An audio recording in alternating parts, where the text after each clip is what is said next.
Shalom sahabat setia dimanapun saat ini sahabat setia berada. Jumpa lagi, kita akan bersama-sama merenungkan firman Tuhan bersama yang pada hari ini dengan tema membangun mezbah keluarga.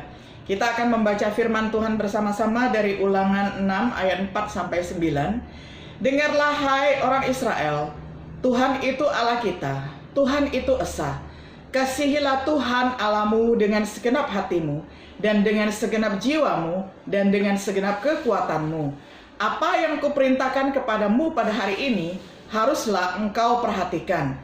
Haruslah engkau mengajarkannya berulang-ulang kepada anak-anakmu, dan membicarakannya apabila engkau duduk di rumahmu, apabila engkau sedang dalam perjalanan, apabila engkau berbaring, dan apabila engkau bangun.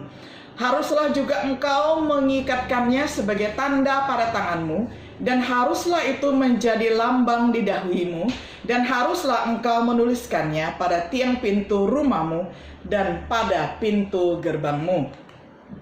Kemudian dari Efesus 6 ayat 1-4. Hai anak-anak, taatilah orang tuamu di dalam Tuhan, karena haruslah demikian. Hormatilah ayahmu dan ibumu. Ini adalah suatu perintah yang penting, seperti yang nyata dari janji ini, supaya kamu berbahagia dan panjang umurmu di bumi. Dan kamu bapak-bapak, janganlah bangkitkan amarah di dalam hati anak-anakmu, tetapi didiklah mereka di dalam ajaran dan nasihat Tuhan. Sahabat setia yang terkasih, kita melihat bahwa di dalam sejarah kehidupan manusia, ada begitu banyak kisah, ada begitu banyak cerita orang tua yang mendidik anaknya di dalam Tuhan.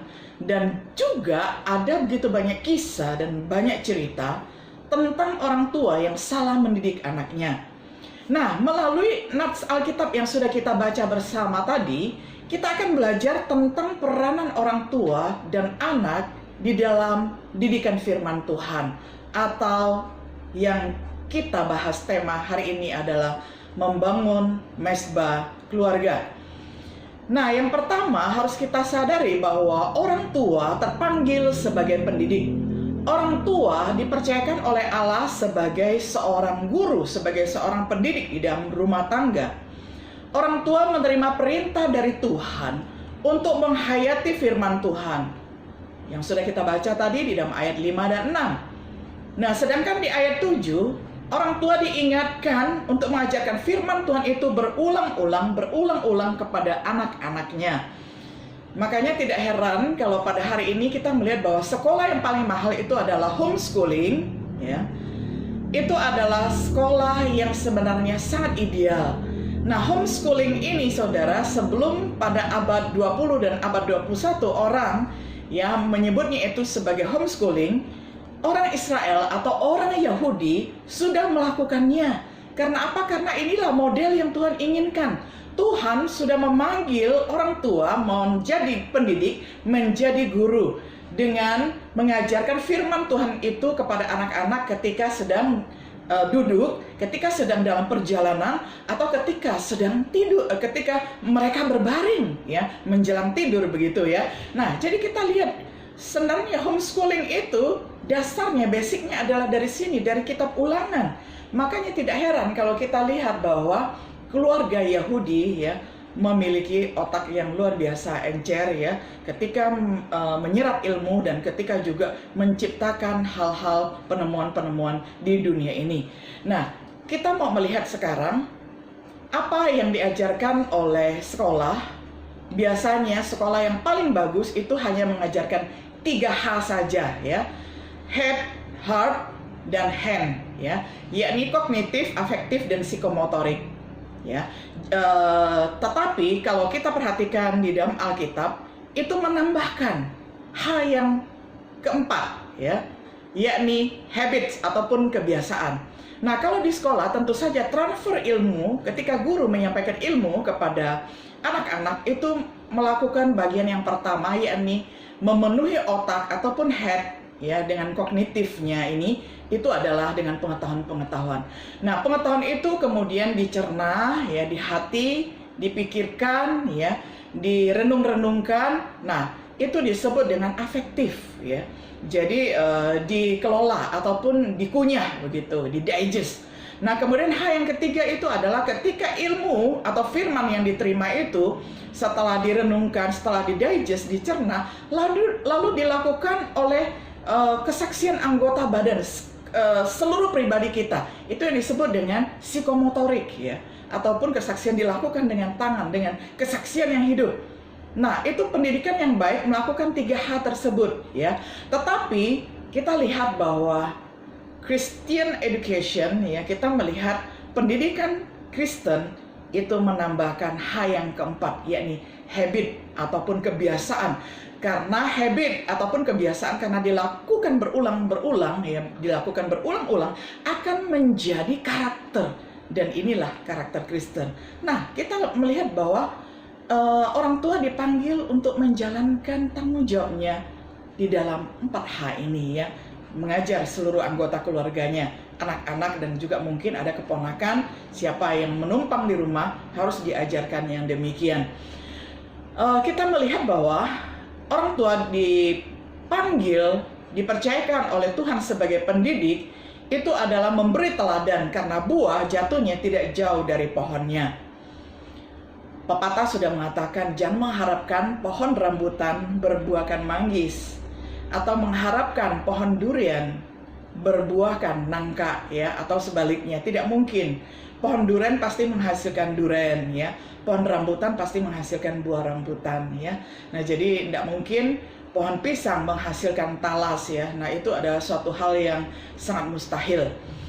Kita melihat bahwa teladan menyatu di dalam segala aspek. Jadi ketika orang tua bertanggung jawab di rumah ya, tanggung jawab terhadap pendidikan, ibadah, persembahan, bersikap terhadap sakit penyakit, terhadap kematian, dan pergumulan lainnya, semua dilihat oleh anak.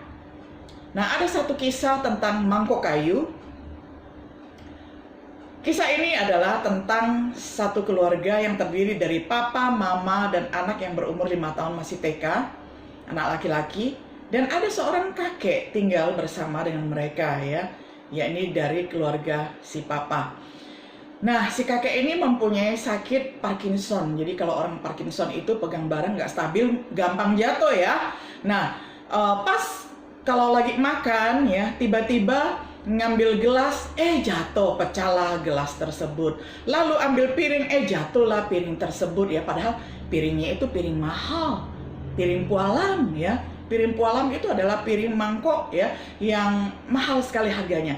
Wah, si mama ini yang suka koleksi barang mahal ini berpikir, waduh, lama-lama bisa habis nih ya, piring, mangkok, gelas ya. Jadi besok kakek akan dibuatkan meja kayu, mangkok kayu, kemudian apalagi gelas kayu, piring kayu, garpu dan sendoknya kayu juga. Dan kemudian ketika esok sudah tiba, papa, mama, dan anak makan di meja pualam seperti biasa. Si kakek sudah makan di mejanya di pojok dengan segala perabot kayunya. Nah, lama-lama anaknya ini melihat dan kemudian dia tidak banyak ngomong, tetapi ketika dia melihat bibinya pulang dari pasar, kemudian membawa kelapa-kelapa dan ada batok-batok kelapanya, lalu si anak ini mengambil batok kelapa untuk dijadikan mainan. Lalu heranlah si mama. Dia bertanya, "Nak, kenapa kamu punya banyak mainan yang digital? Punya banyak mainan yang pakai remote control? Kan canggih nak mainanmu itu. Tapi kenapa sekarang kok main batok kelapa?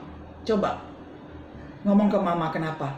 Nah, akhirnya si anak ini mengatakan begini, "Nanti kalau aku sudah besar, mangkok kayu ini satu untuk papa, satu untuk mama." Bayangkan saudara ketika menerima jawaban seperti itu dari sang anak. Si mama ini langsung hatinya hancur. Karena apa? Karena setelah 1 minggu ya bisa makan satu meja dengan kakek, ternyata anaknya itu sudah menyiapkan batok kelapa untuk mamanya dan untuk papanya ya. Ketika mereka nanti sudah menjadi lansia mungkin seperti kakeknya. Nah, jadi ini adalah satu hal yang mengerikan. Anak diam-diam memperhatikan kelakuan orang tua. Nah, jadi melalui ini kita melihat Tuhan memanggil orang tua sebagai pendidik ataupun sebagai guru di dalam rumah tangga. Nah, kita melihat ada satu contoh yang sangat bagus tentang pendeta Jonathan Edwards dan keturunannya serta keturunan dari keluarga M. Jack di Amerika Serikat. Jadi setelah 100 tahun keturunan mereka, anak cucu cicit mereka itu disurvei, dihitung ya, dan kemudian dilihat pekerjaan mereka apa di sana. Nah, pas Jonathan Edwards ini hidupnya satu zaman dengan M. Jack, maka dijadikan perbandingan. Kita melihat terlebih dahulu keluarga Jonathan Edwards, yakni pendeta yang sangat mengasihi Tuhan. Setelah 100 tahun, keturunan dari Jonathan Edwards ini, pendeta Jonathan Edwards, memiliki 929 keturunan. 430 orang menjadi hamba Tuhan, 86 orang menjadi rektor perguruan tinggi, 75 orang menjadi pengarang buku terbaik, 5 orang terpilih sebagai anggota Kongres Amerika Serikat, 2 orang terpilih sebagai anggota Senat Amerika Serikat, dan 1 orang sebagai wakil presiden Amerika Serikat. Semua keturunan pendeta Jonathan Edwards tidak pernah membebani negara 1 sen pun, tetapi malah menjadi alat berkat di tangan Tuhan, menjadi instrumen berkat membangun masyarakat Amerika pada zaman itu. Nah, sekarang kita bandingkan dengan keluarga M. Jack. Setelah 100 tahun, keluarga ini memiliki 1026 keturunan. 300 orang masuk penjara, rata-rata 13 tahun. 190 orang menjadi wanita tunasusila. 680 orang menjadi pemabuk berat. Semua keturunan M. Jack merugikan negara sebesar 420 miliar US dollar. Bayangkan kalau dirupiahkan berapa ya. Dan ini tidak memberikan kontribusi sedikit pun kepada negara, malah merugikan negara dan membebankan penderitaan kepada masyarakat. Jadi dari perbandingan ini kita bisa melihat bahwa orang tua memiliki peranan yang penting untuk melahirkan anak-anak, anak cucu cicit yang saleh, anak cucu cicit yang bertanggung jawab. Itulah fungsi mesbah keluarga. Orang tua dipanggil sebagai guru yang paling utama dan pendidik yang paling utama untuk mengajar firman Tuhan. Lalu yang kedua, kita belajar tentang anggota keluarga, semua ya anggota keluarga sebagai pembelajar sejati. Tidak masalah apakah itu orang tua atau anak-anak atau ada keponakan yang tinggal bersama, begitu ya. Jadi semua anggota keluarga itu dipanggil sebagai pembelajar sejati, pembelajar seumur hidup.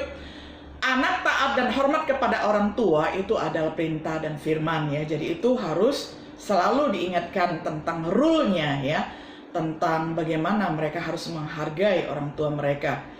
Dan anak akan diberkati oleh Tuhan, akan bahagia dan panjang umur apabila anak itu menuruti perintah orang tua ya. Tentu saja orang tua yang taat akan Tuhan.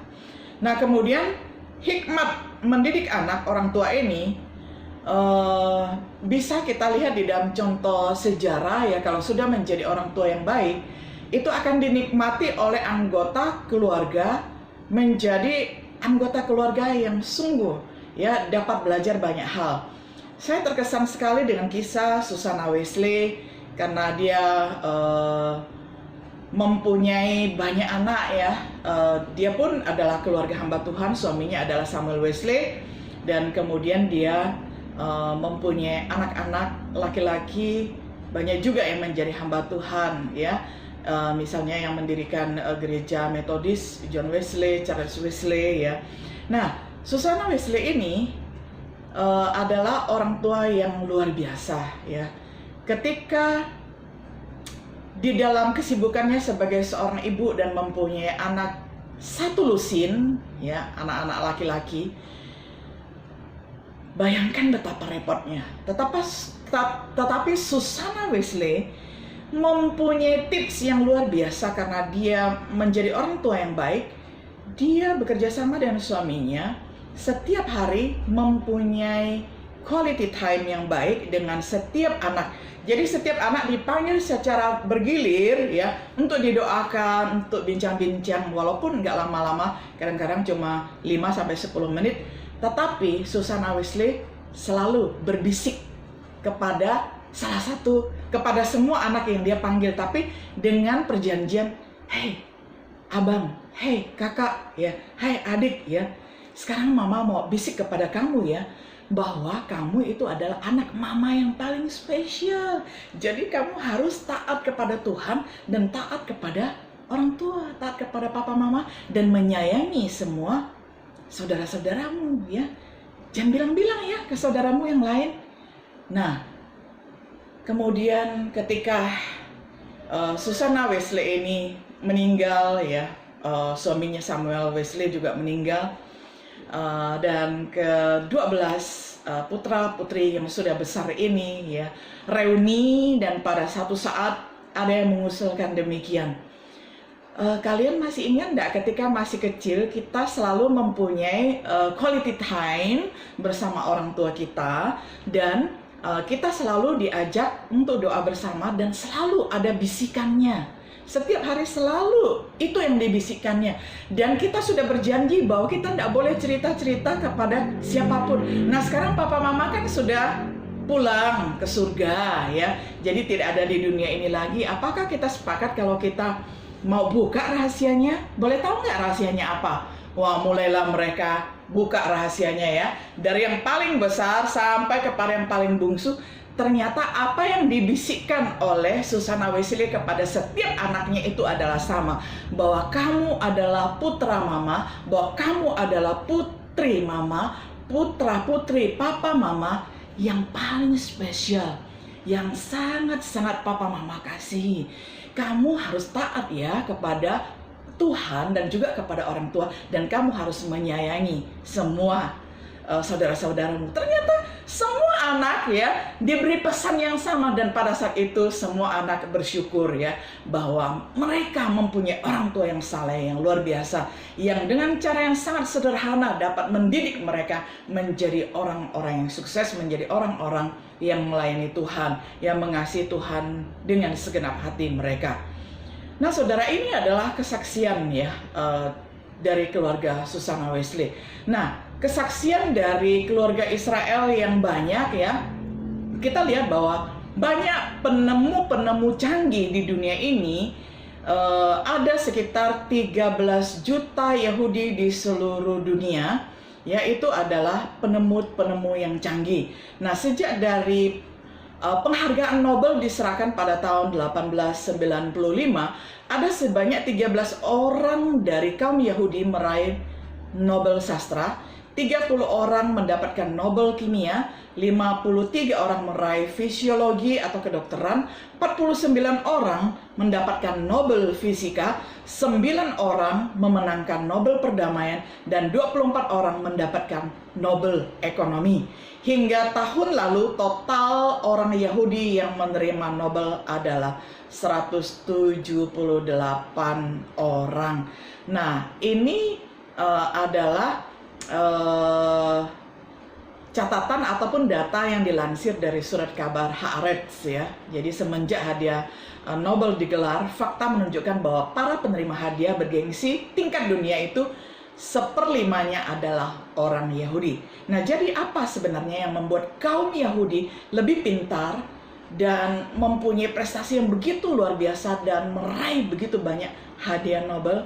Jawabannya adalah karena sejak dari sebelum Masehi sudah menerapkan pola pendidikan homeschooling. Dari ulangan yang kita baca bahwa orang tua sebagai pendidik yang paling utama, baru kemudian di masyarakat itu dipercayakan kepada guru-guru, lalu anggota keluarga semuanya harus menjadi pembelajar yang sejati.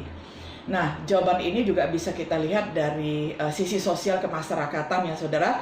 Dari nilai-nilai pendidikan hingga ke cara mereka harus bertahan di pengasingan. Selama ini bangsa Yahudi masih banyak yang hidup di pengasingan. Bangsa Yahudi dengan perolehan Nobelnya terbukti telah membuat dunia menjadi lebih baik dan lebih mudah dipahami.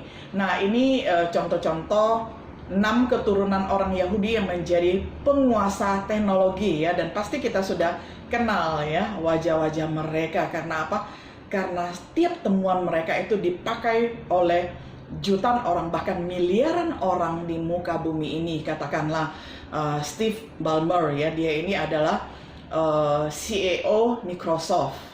Nah, lalu Sergey Brin, dia ini adalah co-founder Google. Nah, siapa yang pada hari ini nggak pernah googling gitu ya. Nah, lalu yang ketiga itu adalah Larry Page, dia adalah co-founder Google juga.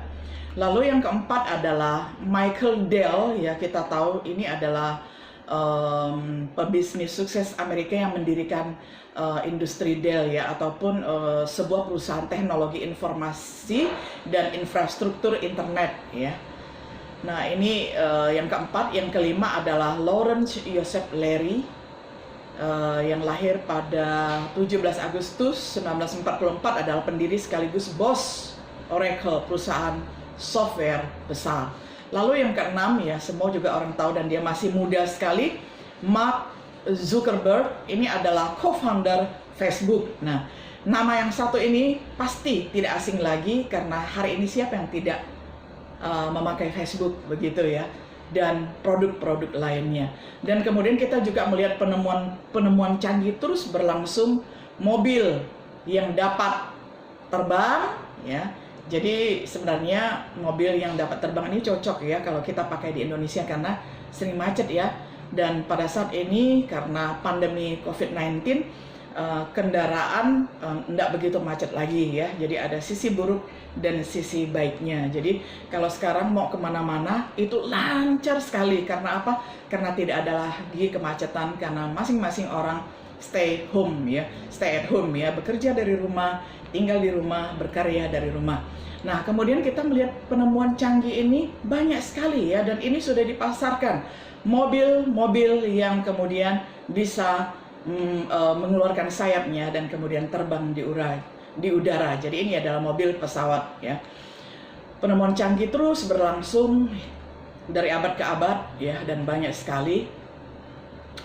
Dan hal yang ketiga kita melihat adalah setelah kita belajar bahwa setiap anggota keluarga terpanggil sebagai pembelajar sejati, hal yang ketiga adalah kita mau belajar menghindari kelalaian untuk belajar ya. Sekali lagi, kita mau menghindari kelalaian untuk belajar. Sering sekali banyak orang yang mengatakan demikian, saya kan sudah berumur, untuk apa lagi belajar. Maksud belajar di sini adalah bukan masuk ke kampus lagi atau masuk ke sekolah lagi. Jadi kita bisa belajar hal-hal yang informal pun ya. Belajar itu tidak selalu identik dengan hal-hal yang formal, yang dapat sertifikat, yang dapat ijazah dan sebagainya. Sesungguhnya dunia kita, gelanggangnya, arena seluas dunia ini adalah universitas kehidupan. Itu adalah ruang-ruang belajar yang luar biasa. Nah, hindarilah kelalaian untuk belajar. Jadikanlah belajar itu sebagai gaya hidup, sebagai lifestyle ya.